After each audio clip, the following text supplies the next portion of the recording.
Hello, my fireflies, and welcome back to the TheCyanFirefly. It's me, Lyiat. And Azilie. And we're back with yet another Sunday Sitdown. Sunday, Sunday, Sunday! I don't know. It's not football. No, don't do that. we don't play Madden.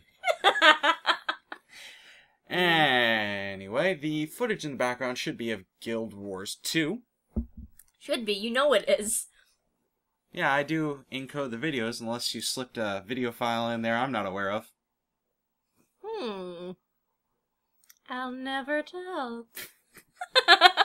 Yes, well, I'm sure our viewers will tell us. Then again, they rarely comment anyway, so... But I like to tease them about it. I have 217 subscribers and only about 40 of them seem to watch the videos, and only 3 of them ever comments. I love you all. Anyway. You're my fireflies. Of course I love you. Anyway. He's lying! He's lying! He's lying! So, now, I've come to a revelation. Because of the new format that we're doing, you know, just playing a video in the background so you guys have something to watch if you so choose rather than just listening to our voices, that we're going to have to actually talk about the game for a little bit before we go on to our main topic. Because it's only right to kind of... give credit where credit is due. Yeah, I can't just go ahead and use somebody else's game footage for absolutely any purpose I want. That would kind of be unfair to the developer. Shush. But yes, that'd be kind of unfair to the developer. Not to mention Guild Wars 2 is a big thing going on with us right now. We've been playing it a lot, so... Well, you've been playing it more than I have. Last week was just hell week at work for me, so I didn't get any time to play! Well, yes, you've been working a lot. I've been playing some other video games, but I have gotten more playtime in than you have. But level 57! Or higher than that at this point. No, I think 57's about right. Oh, okay. I'm not losing my mind. I'm not logging in right at this second because we're doing a show. At any rate. So, for what we've been doing in Guild Wars 2 lately, I've been kind of following the personal quest, and I actually have a really interesting story. Skrit are a race of mouse-like creatures. Mouse, rat, whatever. Yeah. They were subterranean at one point, and now they've been forced to move to the surface, blah-de-blah-de-blah. The interesting feature about Skrit is that when they are in large groups, they seem to grow smarter. Hive mind. Yeah, it's kind of like the Geth. Yeah, with the closer proximity they get to one another, the smarter they get as a whole. It's kind of odd. This particular warren, I think that's what you would call a den for Skrit. Like a rat warren? Yeah, that sounds about right. Well, this particular warren had several of its members go out on excursions, so the remaining Skrits weren't all that intelligent. And I was set out to do some research on Skrit. So I arrive at their warren, and I'm talking to them, and they want me to take a look at these interesting dwarven shinies that they've discovered deep below the earth. Oh, no. And I'm like, okay. Now, Skrit are obsessed with anything shiny, because they're rodents.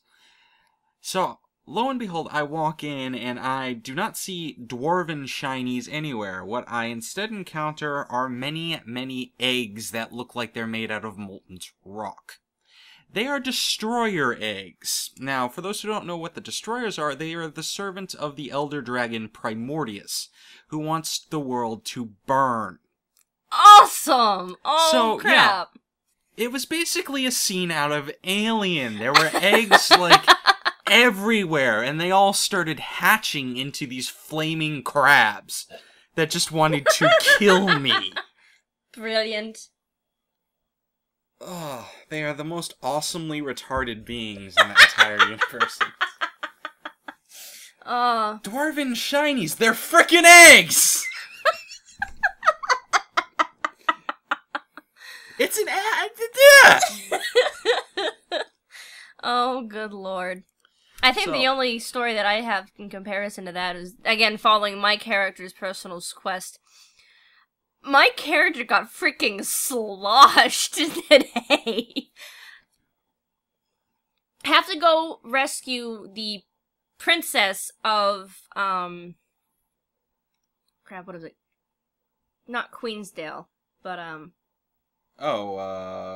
Princess Janna's daughter. I'm totally spacing I don't know her name, but I'm totally spacing on her name. The Princess of Divinity's Reach, the human. Yeah, settlement. thank you. Yeah. So she got kidnapped by a bunch of pirates. Lo and behold, my character, being an initiate to the Order of Whispers, has to go run down to the pirate camp. An entire guild of super spies. Yes. Run down to the pirate camp and try to infiltrate it in order to figure out where this princess is held. So, my counterpart is off doing his search and rescue thing, while I'm being the distraction, and the distraction is a drinking game. Keep in mind that her companion is a giant char named Tybalt. Oh my good lord. Not exactly the sneaky tech. No. Char are basically industrialized orcs. Oh, it was freaking brilliant, because every time a cutscene started going on, it's like sloshed.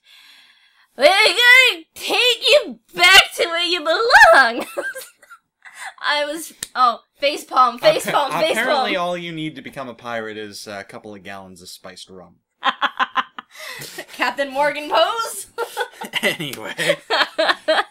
So, I guess the final thing I'll mention about Guild Wars... Well, we have two more things to talk about. The footage actually... it should be around now that you should be seeing this, but I fought the Shatterer. And that's gigantic purple dragon that's made out of, I guess, quartz. That was a fun fight. I ended up lagging about halfway through the fight and had to sign back on, which got me a low medal, but it was pretty fun. I got to hop onto like different cannons and shoot at the thing. I also ran up to its feet and started hacking away with my flaming greatsword, which it was pretty cool. It was an epic fight. I'm eager to find the other big dragons in the game and introduce them to my fireballs. You would. It's a fun time fighting these epic-sized enemies. There's something very satisfying about coming across this ginormous creature and then kicking the utter crap out of it. Yeah. I mean, this thing ended up getting so embarrassed by the thrashing we gave it, it flew off and exploded in midair. Anyway.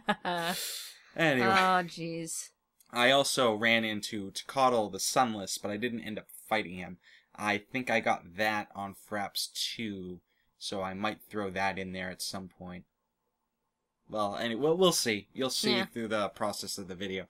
At any rate, final thing that we've been dealing a lot with in Guild Wars lately is jumping puzzles. Oh my god. Those are fun. Freaking ridiculous. Like the two that we did earlier this afternoon. Which was the troll something. Yeah, I don't remember the name. Troll Trials or something like that. Something like that, yeah. But that first one that we did, we had to wander through this entire cave. We were wandering through this entire cave system, and it was absolutely ridiculous. The camera does not work that well in there. No, not at all. So it's not even so much that you're having a hard time doing the jumping puzzle. You just have a hard time seeing. The camera angle screws you up more often than anything else. There was one part where I was trying to jump from a board to a rock, and I couldn't see where the ceiling was, so I kept on smacking my head on the ceiling. It pissed me the ever-loving hell off. But we both finally manage to do that. The second one that we did was considerably easier. Oh my god, because we can only see what we were doing on that one. And then, of course, you all saw me doing the pirate one in the last Sunday Sitdown. That was fun. Yeah. It bugged out and killed me. That's right, it did. I did finally complete that one, but yes. Anyway, that's enough for... That's an update on Guild Wars 2. The guild is doing fine, by the way. We have lost about 2 members, but we're holding firm. Everybody else is still talking. We're all good friends. The people who left had rarely signed on anyway, so I didn't really care. Well, they probably switched servers to people that they knew better. Whatever. In any case. So, on to the actual topic for today. Now, Azilie, I believe you wanted to do the introduction to this. Oh, yes. So, question to everybody listening. I'm going to give you a small list of titles real quick. Assassin's Creed, Mass Effect, Silent Hill, God of War, Gears of War, Mortal Kombat, and Street Fighter. Games by different companies, all with different stories, but they all have something in common. What is that commonality? Game-wise, they have nothing in common. Well, that is very much true. Completely different genres, completely different publishers, different systems. Yeah, there's really nothing in common with those various games. Contrary to that statement, there is. All are being turned into movies or are going to be. Yes, but in all fairness, my statement was true. Those games have nothing to do with one another. No, they have absolutely nothing to do with one another. But they're all the titles... franchises, on the other hand. Oh, anyway. These are all titles that have either been made into games or are rumored or confirmed to be made into film. Rumored? Well, the only one that I would agree with that's rumored is God of War. Most of the other ones are confirmed. Well, right, but keep in mind, this is just a Or really, in really development, small... Well, yeah. This is just a really small list. You can go online and, like, Wikipedia Oh, games. yeah, there are like, still that's rumors a about a Halo... huge list. Yeah, there's still... The Halo movies still in development, hell, so on and so forth. It gets ridiculously long, and... Well, I've actually been hearing rumors of a Halo, web series. I'm not entirely sure if that's true or not. Well, there was an anime. No, I'm talking about this being a live action. I'm not sure if it's... I think or, like, that's the in development commercial hell as is well. at least live action. I don't know. It looked interesting. I'm definitely gonna look into it more, but... Anyway, the ultimate discussion for today is, are they good or bad for the industry? Now, the question is, can you say... Without a shadow of a doubt that video game movies actually harm the video game industry? I really don't think so. I don't think video game movies actually reduce the sales of the actual games. If anything, they might increase them. However, bad movies for the video game franchise might actually... It might be part of the reason why people still have a hard time taking video games as a serious art form. Is if you compare, like, the Blood Rain movie... Oh, we're not going to touch anything by you, Bull. We have to mention the Blood Rain movie. No! Because it was a horrible movie. It was you, Bull! That's why it was a horrible movie. But anything his grimy little hands touches turns out into suckfest. But basically, people watch these movies and they say, well, oh, this is a story from a video game. Video games must not be taken seriously then.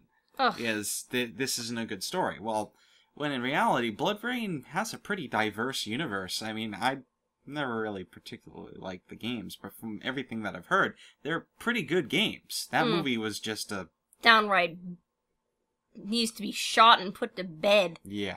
It needs to go where E.T. went to burn. You mean E.T. the game, not yes. E.T. the movie. Yes, I'm sorry. It needs to go where the E.T. game went to go burn. Yes, that would be a pit somewhere in Nevada. You can visit the site. Yes, I know. Anyway. So, I guess what we should really be asking is what can be done to potentially improve the state of video game movies? Well, before we even hit that, we really need to take a look at... Why they're bad? Why, yes, why certain games turn to film, what makes them bad, what gives them the bad reputation, what prevents them from holding up to their video game counterpart. Well, you're the bulletin girl, so why don't you start giving me some points? Alright, so most people will say films based on video games tend to be bad, and that very few will hold up. I couldn't name a single one in mind at the moment that did hold up. Well, yeah, and that's the problem. Unless you count, like, animated movies. Even then. Dead Space. Oh, see, okay, I'll give you that. I'll even give you the Assassin's Creed live action that just came out. And I guess some of the Street Fighter movies, animated ones Yes. were okay. Yes. But then again, I've never watched them, and I was never a huge Street Fighter fan. I played a lot more of Tekken, Bloody Roar, that kind of thing. Yeah. Soul Calibur. Yeah. Well, anyway. Mortal Kombat. What are some points that make these films suck? Big one is always money. Mm-hmm. According to the co-founder of Secretagent Productions, this is the guy that was the lead scriptwriter for the Assassin's Creed series. He says that most movie studios often choose to make films based on the franchise that sells the most, rather than the series with the most cinematic potential. Now, Mortal Kombat. yes, they'll choose Mortal Kombat over a game like Assassin's Creed, like Mass Effect. Well, those don't really qualify simply because those games have a tremendous amount of cinematic potential, and they're top franchise sellers. Right, but I'm using it for the cinematic aspect of it. A more proper analogy would be to take, for instance, Final Fantasy VII and turn that into a proper movie, and I don't mean Advent Children. Yeah. Or, say, an older game. Oh, God. Metroid. Metroid would probably make for a very good movie. That would actually be a very interesting movie. That would really make a good movie. Instead of taking Mortal Kombat, which has... When the Mortal Kombat movies came out, Mortal Kombat had basically a shell of a story. And anything that you could take from that universe and turn into a movie really was not going to be the depth of theater. No, not at all. It was going to be the basic action flick of the time, which is a bunch of Rob Van Dam punch, flip, kick. Yeah, and then at the very end, Liu Kang throws a fireball. Yeah. That's really all there is to it. So, pretty much to summarize,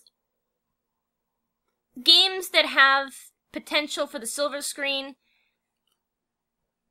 if it's going to be good, it needs to have an amazing story, it needs to have compelling characters, and those stories are looked over for the series that just sold the most copies. Yeah, I mean, how the hell are you going to actually make a good movie based on a pair of plumber brothers who explore a sewer system? Oh, you had to bring that one! Yes, I did. Oh! Who thought that would make a great movie? Like, really? Who legitimately thought a game about two plumbers who squish walking mushrooms and walking turtles with derpy faces to save a princess that somehow all occurs in a gigantic sewer system? Yeah. With the mushroom I don't know. Yeah, I swear to God that entire game series is just one shroomhead. Big acid trip? Anyway. Alright. So, money tends to be the biggest problem when it comes to putting a video game onto the silver screen. Most of these films don't have the budget. Less than 75% of these films have the budget necessary to just make it. And more than half of these films... a decent budget for a blockbuster film, by the way, is around $50 million. Yes. And most of these films don't make back half of what they spend. Most films don't make more than $100 million at the box office. And typically they make considerably less. Right. A lot of these video game films are seen as what are called blockbuster flops. Now, a movie can be a success, but still be a blockbuster flop. Now, for example, everybody knows this one, Tron. Tron was considered a box office flop back in 1982. Keep in mind, Tron is not a video game movie. It is a movie based on the concept of video games. Correct. But it kind of holds relevance. Tron was considered a box office flop back in 1982 after being beaten by E.T., But it became a cult classic. And it made millions of dollars after being a box office flop. So including it is possible, making a sequel as well. So it is possible to be a box office flop, but still be successful. Good. Right. Well, good is relative. Another thing that you can debate. I personally am not a huge fan of the original Tron. See, it was extremely campy. I'm sorry. I understand that. I didn't grow up with it. I saw it when I was about 16, 17. I saw it when I was like 8. So yeah. Something moved. I don't know. Anyway. So. Anyway. So.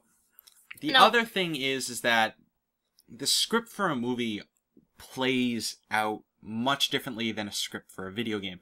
Right. Now, I can actually speak on an authoritative stance on this. When you're scripting a video game, you use actually something that looks far more like a huge flowchart. Right.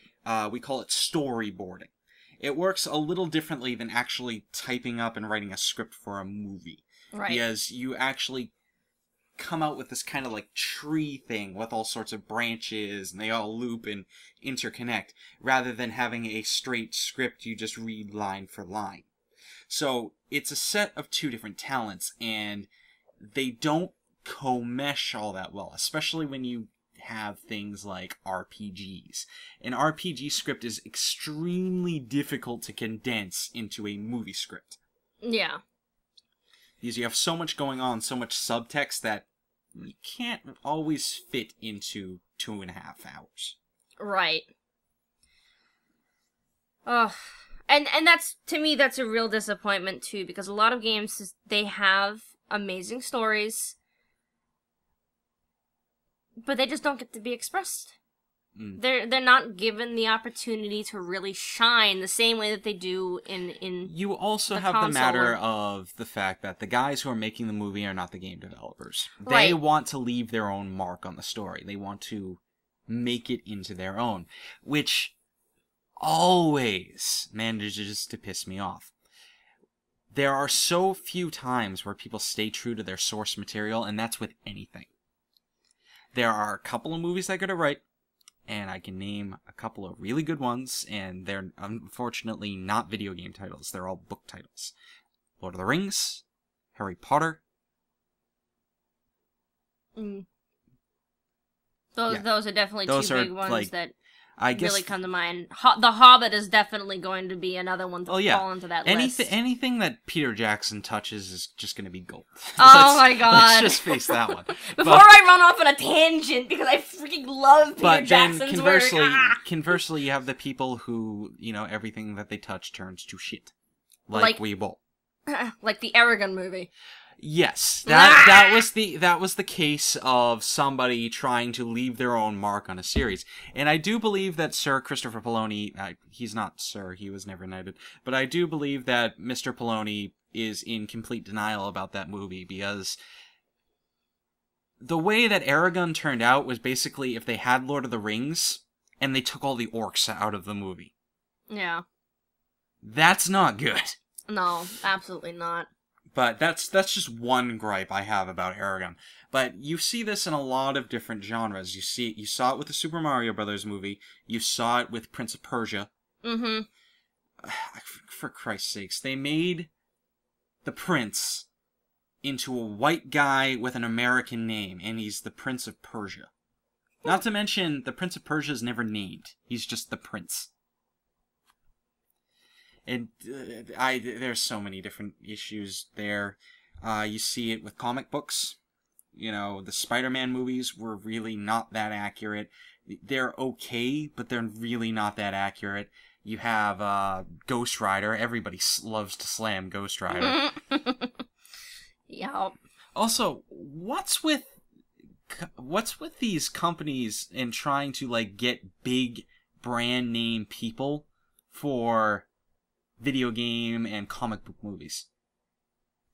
They want it to sell, and that actually brings us to the next point, because it all comes down to Hollywood, big name movie corporations.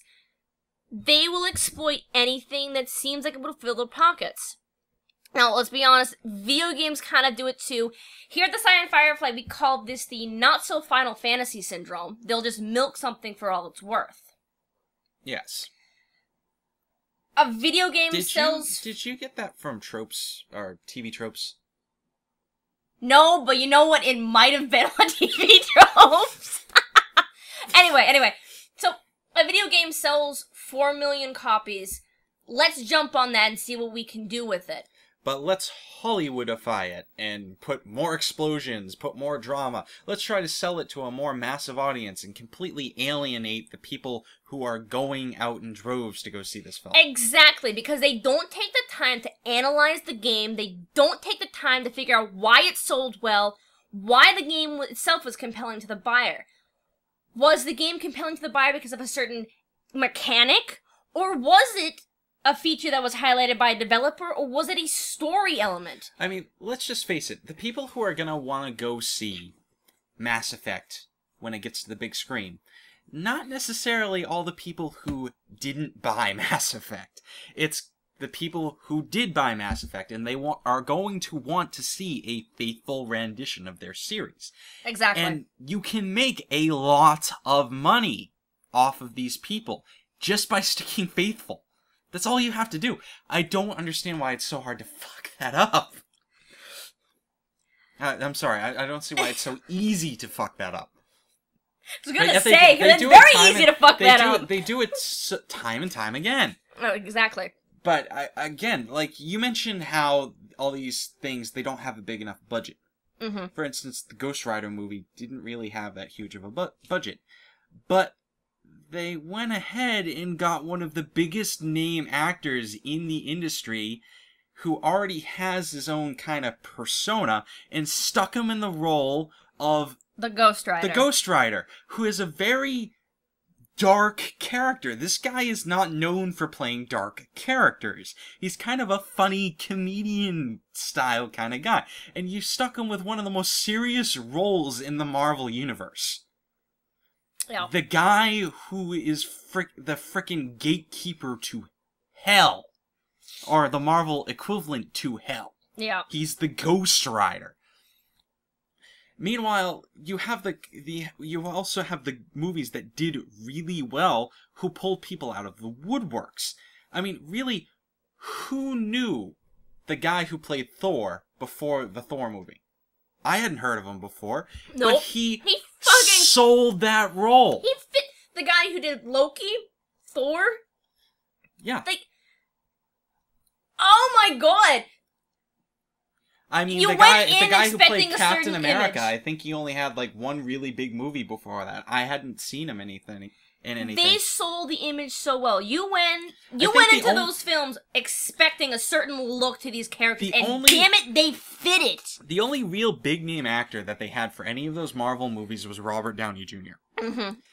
And the reason why the reason why he did that role so well is because Robert Downey Jr. does have a history of substance abuse. And so he kind of knows how to play that kind of person. Mm-hmm. So I don't blame them for getting the big name actor for that one. That was a really good decision. But the other ones, they pulled these people out of the woodworks who did not have their own name. So they were able to portray this character without having any preconceptions about who these actors were. They weren't typecast into a previous role. Yeah, it's not like taking Arnold fucking Schwarzenegger and sticking him in the role of Mr. Freeze. Because I'll be back is not Victor Freeze. I'm sorry. Yeah. Victor Freeze, but you get my point. Right. They should do what they did with Star Trek. They should do what they did with Thor. They should take these people who aren't actually all that relatively well known and put them into these roles. Because you're not going there to see an actor. You're going there to see that character come to life. Exactly. And that's what Hollywood needs to do when it comes to these... Yeah, you don't want to see this actor's portrayal of that character. You want to see the character come to life. You want to see the... Which is my biggest problem with Angelina Jolie as Lara Croft. Let's be honest, most people are going there to see tatas, not...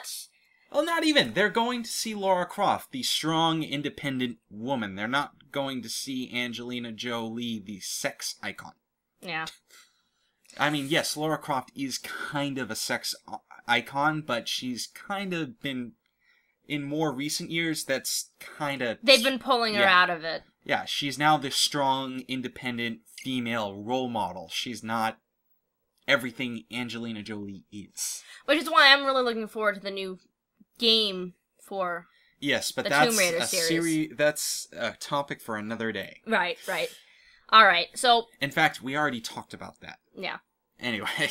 So, we've kind of laid the groundwork for why these films have such a hard time actually existing, as it were.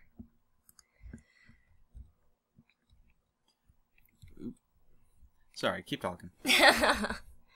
So, we've got Hollywood, we've got money, we've got the argument between the writers, developers, and Hollywood.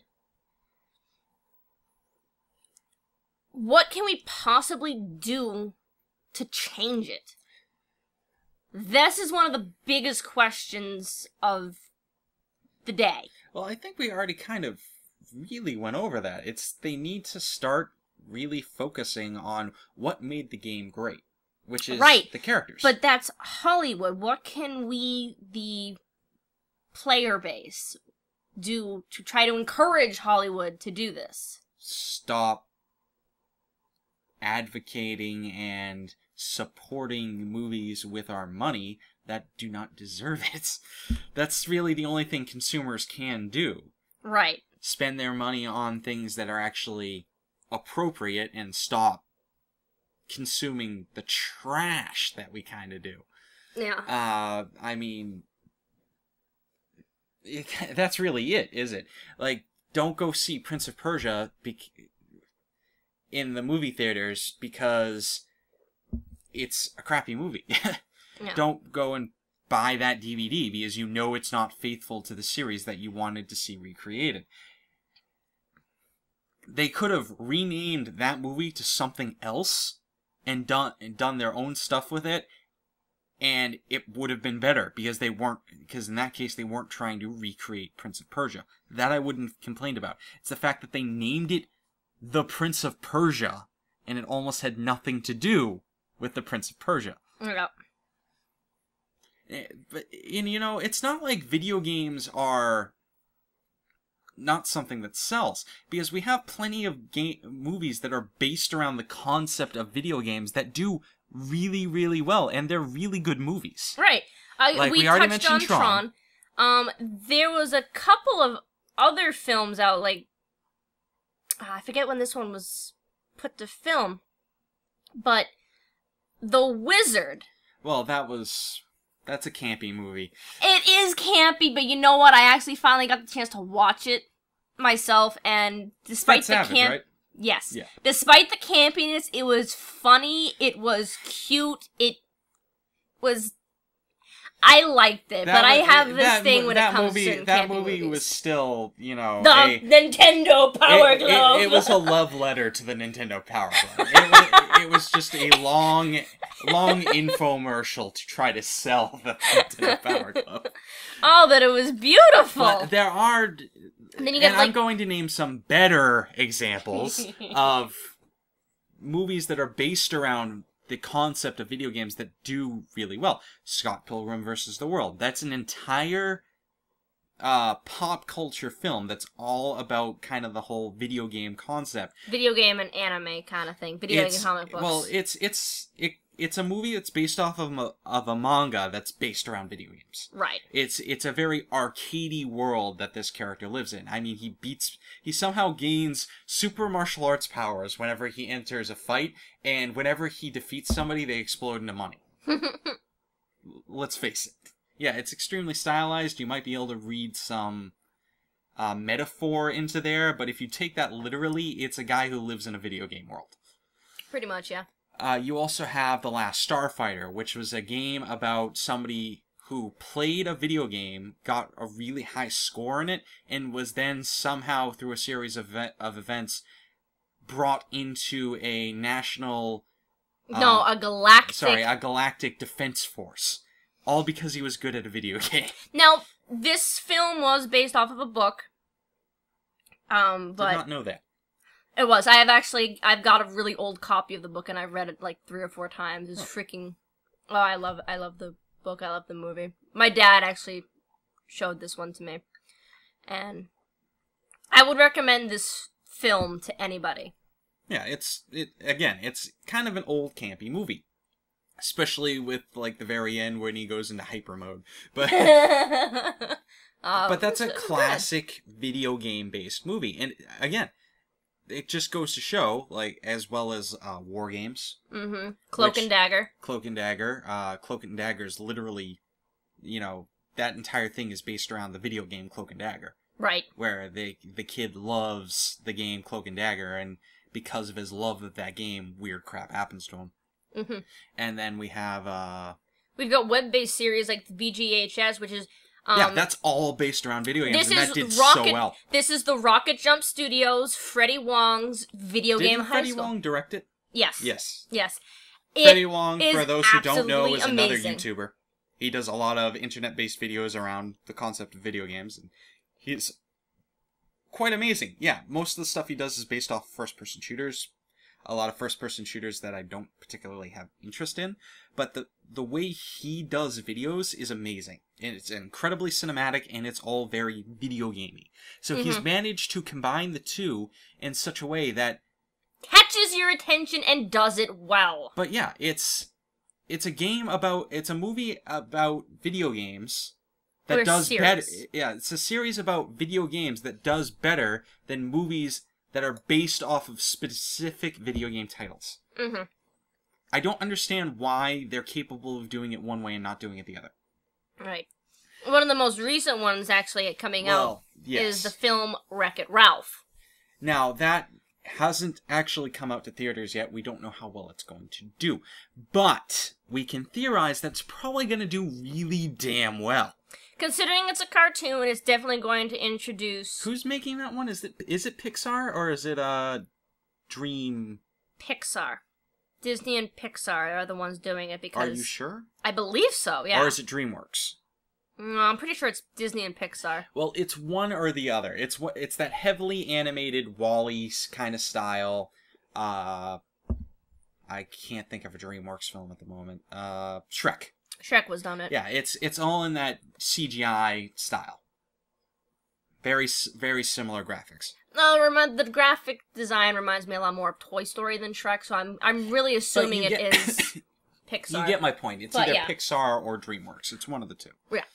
But Wreck-It Ralph is a game based off a movie. It's a movie based off of video games, and it's literally set in a video game world, where in this particular universe, all the video games live in their own world that's separate from the real world. When people go and play video games, it's actually like these them going video to game work. Characters waking up in the morning and going to work and putting on a show for people.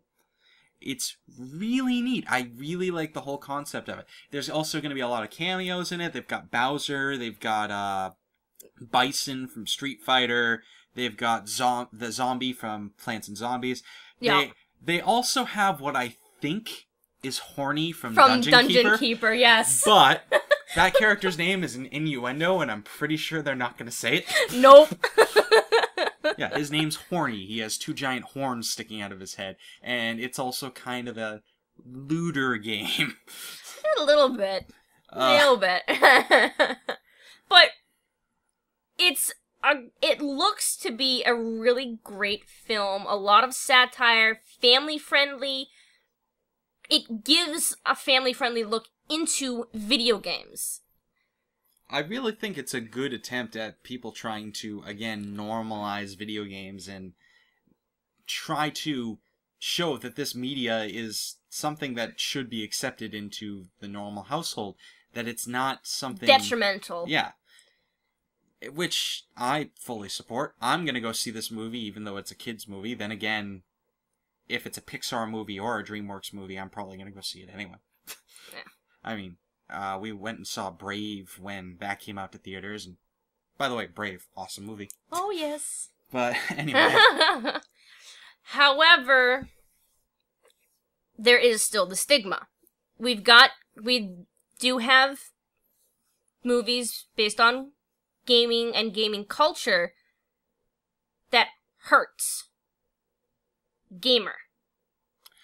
Yes, and that's something I really wanted to go in depth with. Because, see, a lot of people look at that movie and see, oh, it's a video game movie, it's promoting video games. Well, if you really look at the storyline and the actual message of gamer, that really hurts the image of gamers. You have a world where video games have gone to the extreme. People are now capable through some sort of mental interface that they are capable of controlling other people and playing them like a game. Like a simulator. It's more like the world has become The Sims. Yes, but it's done in an extremely creepy way, and the people who play these kinds of games obviously live very detrimental, very poor lifestyles. There are two prime examples that I can name. The first one is the secondary protagonist of the movie. The boy who plays the main character. I don't remember his name, but he was the actor who played Leonidas in the 300. That's the main guy. Yeah. For those who haven't convict. Now, for those who haven't seen the movie, he's a convict that supposedly murdered his business partner. Yeah. That's the storyline. So as a result, he was put on death row, but anybody who's put on death row in this particular world has the option of joining this video game that's basically takes the form of a first-person shooter. And if you manage to survive through 30 games, keep in mind you're not controlling yourself, you're controlled by a player. So if somebody manages to win 30 games in a row using you as their avatar, so it's completely by chance, it's all based on somebody else's skill, not your own. So you're basically throwing yourself up for suicide if somebody feels like, deciding to dance around instead of actually shoot. Yeah. So there's that. But anyway, this boy lives a very, very bad lifestyle. He lives the lifestyle of a movie celebrity gone wrong. Mm-hmm. The Olsen twins to the extreme. This kid is extremely wealthy. He lies around his house all day. He doesn't really do his schoolwork. He surfs the net. He does pornographic activities. He solicits women over the internet, and he does all sorts of really nasty stuff. Everything that's kind of like and I don't want to really bring politics into it, but the far right's view of what video games do to children. Right. It's gross, it's kind of decadent, and this is the lifestyle that this gamer lives. And then you have the adult gamer that shows up later on, who lives in a anonymous kind of world. He lives behind an avatar of a young, sexy woman that he's role-playing as. Which is actually the convict's wife. Yeah, played by a real woman, mind you. So he's controlling this real woman's life. Every action. And, forcing her to do these extremely suggestive things and actually getting physically hurt. And this guy is morbidly obese. He lives in a dark hovel. And, he's a creeper. He's basically the poster child of why you don't let your 6-year-old kid onto AIM chat room. Or Yahoo chat room. Yeah, it's why you kind of want to watch your children when they go on the internet. You don't want them going to the dark recesses. But that movie has such bad PR for people like us, it's not even funny. Mm-hmm. And it's kind of held up to be a really good video game movie when it really shouldn't be. That game, I keep on saying game. That movie it shows us in a really, really bad light. I own that movie. I like it because of the action scenes. I do not like it. I do not like the message it presents. Yeah, there's a lot of subtext in that particular movie now that I've actually put thought to it, I kind of wish I had never bought it. Yeah. Because I don't want that image of gamers to be passed around, and I don't want to financially support that kind of thing. And if I do know if they ever make a movie like that again, I will not be attending it. No. Because that's not an image of people of my life, people who share the same lifestyle that I do, that I want being promoted. Yep. It's an achievement that we don't want. Yeah. That's what it really comes down to. Gamers in movies should be portrayed as normal, everyday people. I mean, this is kind of a thing that I've been musing on lately, because I'm kind of sick of seeing these commercials. It's not that I have anything wrong with Mormons, but every single time I hop onto YouTube, I see a commercial where some guy is talking about his normal, everyday life, and that's all the commercial is for, like, half a minute, and then finally he ends this monologue by saying, "And I'm a Mormon." It's like, okay, I don't care. I really don't care that you're a normal person and you're a Mormon. However, I'm thinking that we kind of need commercials for gamers that are like that at this point, because we're still portrayed in a very negative light. Mormonism isn't.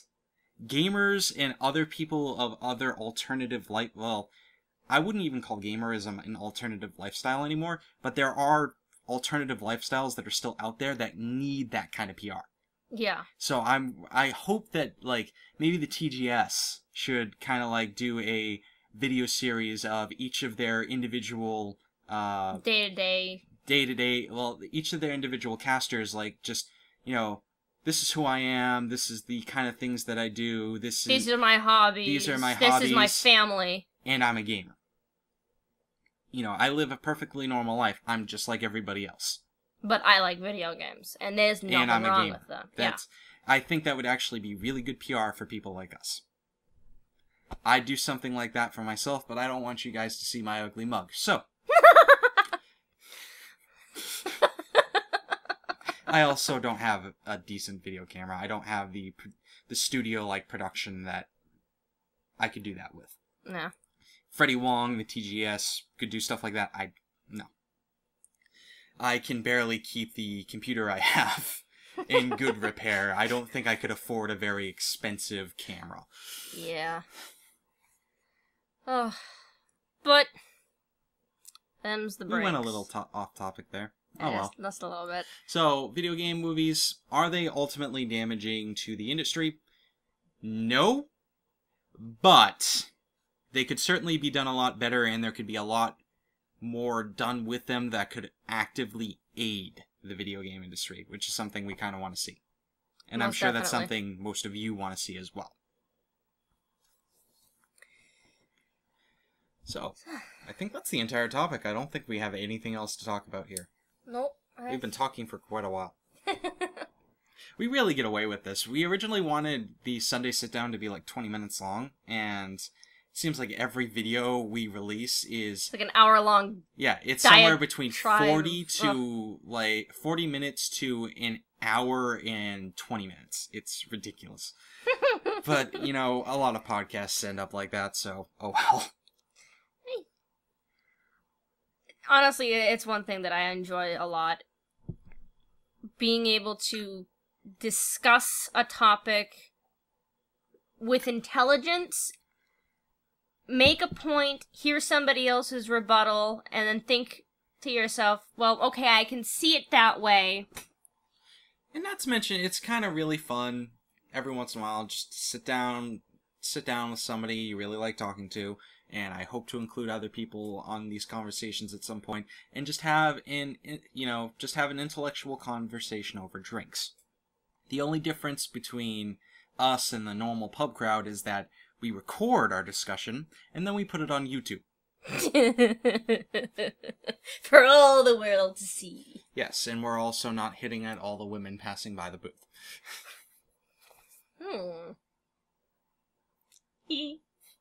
Don't give me that look. I've done nothing. Azilie, you are so far in the closet, you are visiting Aslan in Narnia.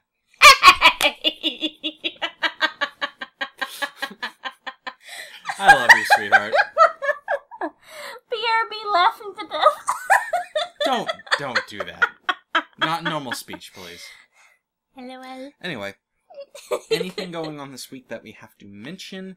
I am currently on a Steam Greenlight kick. I am talking... Oh my god, that was probably one of the best things that Steam decided to do. Well, it is, but it isn't. There's a lot of problems going on with it. There are also a lot of people who have mentioned these problems in a far more eloquent manner than I ever could, so I'm not going to rehash those problems, but Steam Greenlight has a bunch of huge problems. Well, However, yeah. I've taken Steam Greenlight as a business opportunity, and I kind of hate to say it like that because it sounds kind of dirty, but... Well, let's be honest, we are a business. Yeah, we are a business. I have to view things in a business-like manner, and it's pretty good promotion for the channel to go and find these indie companies that are working towards Steam Greenlight to get their game on Steam, on Steam, and I can go and talk to these companies. I can ask them for review code, and chances are they will send me that review code. I got review code for Air Buccaneers, which should be coming out tomorrow, and I got in touch with the guys at Project Gianna, who gave me full permission to make videos off their stuff. I already released that video on Friday. Yep.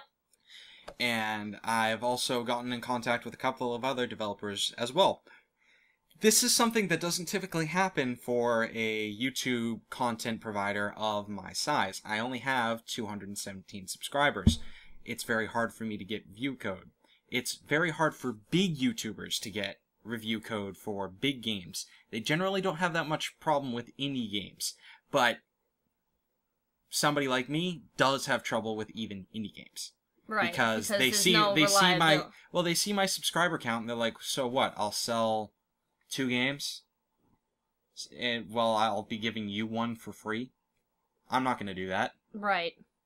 So, yeah, it can be kind of hard. But with these guys, they see it as an opportunity to raise their Steam Greenlight count by however much. Right. And all it does is cost them 1 code, which is like a couple of cents. Or 2 codes, depending. Well, with Air Buccaneers, they gave us 2. I didn't even ask for 2. I just, hey, can you throw me a code? And they sent me 2.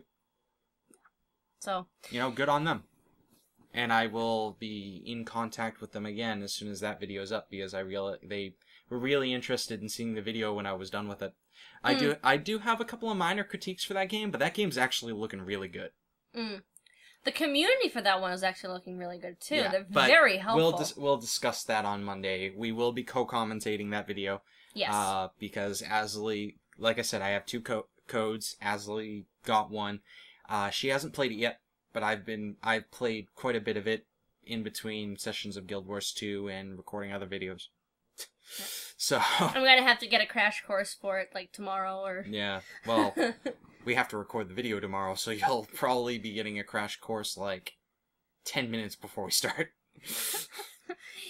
Yay! So expect to see us die a lot. Anyway. Oh, Jesus. So I'm going to keep on doing that. So you're probably going to be running into a lot of games that... don't have a lot of public coverage. Yeah, like, a lot of YouTubers probably have not covered them at all. And so some very unique things on the channel from here on in. For instance, there's another guy who's making a very interesting game called Intruder that I really like the look of. The entire concept behind this game is that basically you wake up in your house with sort of amnesia.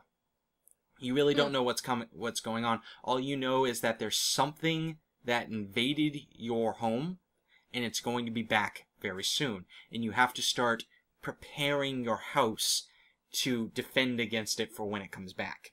Ooh, so you have to kind of look around, and you have like you have health, you have hunger, you have a sleep bar. So you have to manage all these things. Should I risk staying up a little late and to find some additional stuff, maybe reinforce a couple of more things, or should I go to sleep? Will this axe that I found in the backyard be good enough, or do I need to try to find a firearm? Will one bullet for my revolver be good enough, or do I need to look for more ammo? You have to constantly be making choices in this game. Unfortunately, the guy who's making Intruder doesn't think it's good enough yet for a demonstration playthrough, but I will be in contact with him when he is done, and I would very much like to produce a video on that.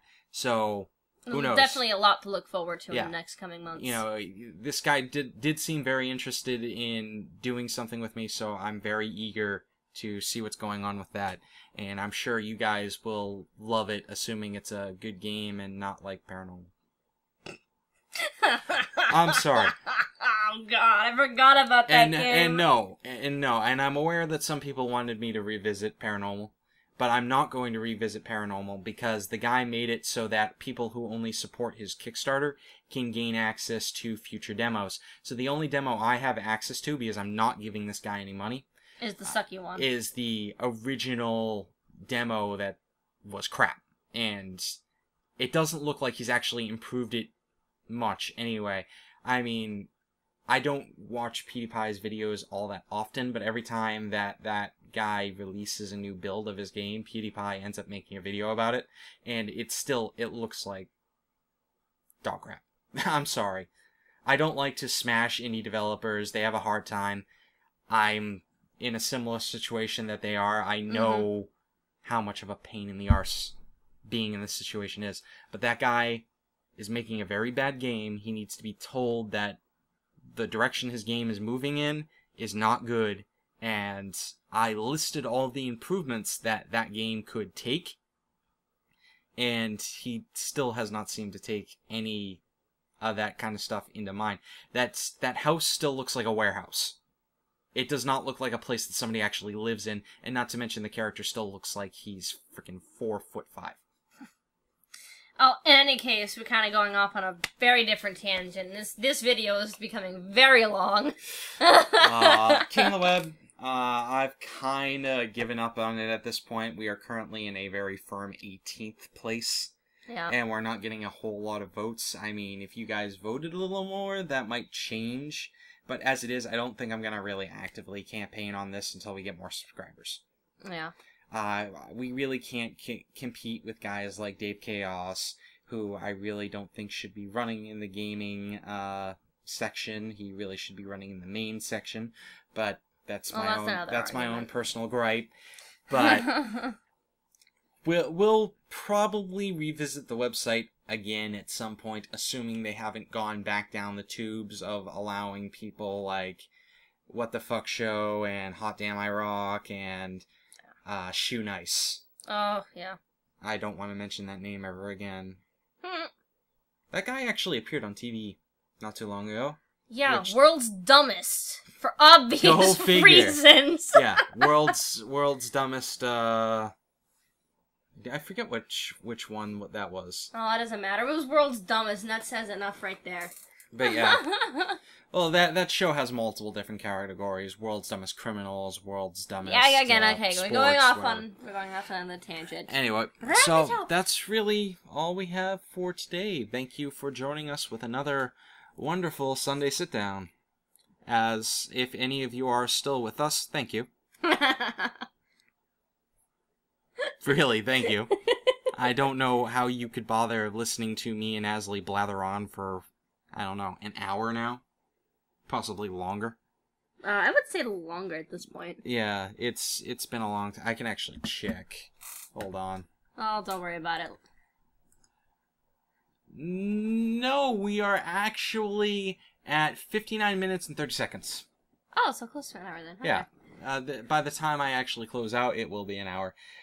But yes, this has been Lyiat and Azilie with the TheCyanFirefly, and we really do hope to catch you all next time. I'm looking forward to it. Farewell, sleep well, and have a great week. Goodbye. See ya.